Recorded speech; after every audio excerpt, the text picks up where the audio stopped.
Şirine?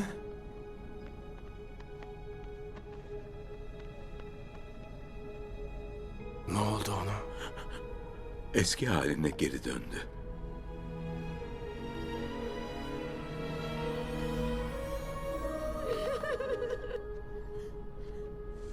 Hayır. Hayır. Yapabileceğim bir şeyler olmalı. Bir büyü olmalı. Bir şeyler olmalı biliyorum.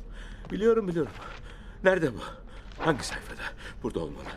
Simya, kaybolma, altına dönüşme. Hayır bu değil. Hangi Şirin büyü? baba. Hangi büyü?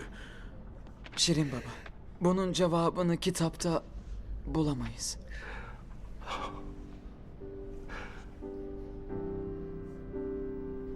Onu eve götürelim. Farklıydım ben sizlerden, kavraması zor bir şey.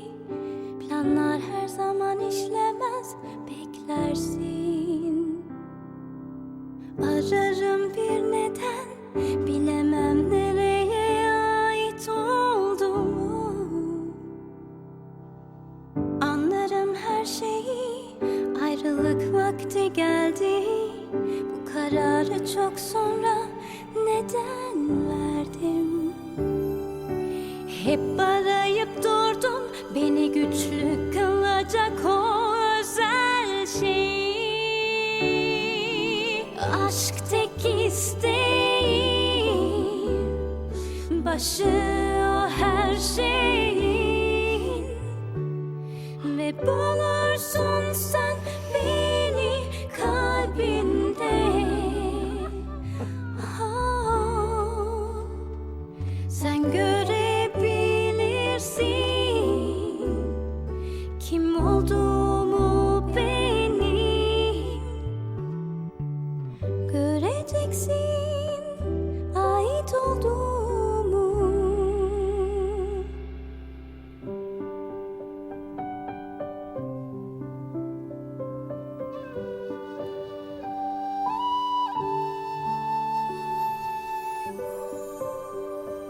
Gerçek bir Şirin olduğunu düşünmüyordu.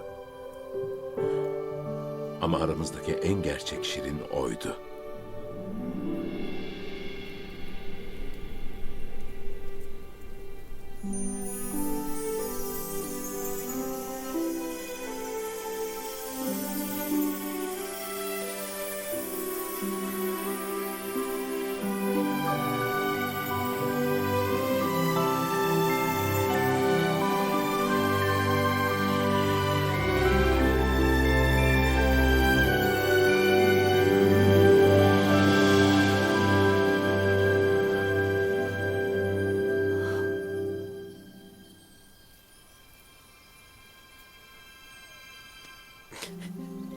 Neden herkes ağlıyor?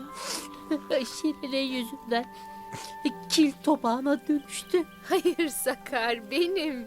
Buradayım bak. Şirine?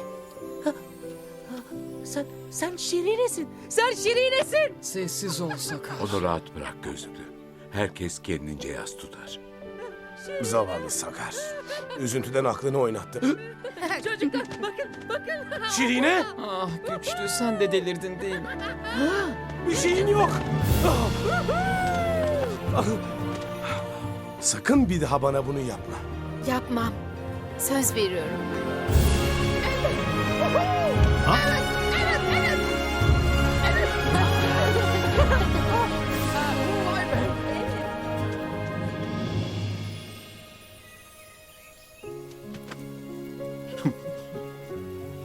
Beni şaşırtmaktan hiç vazgeçmiyorsun.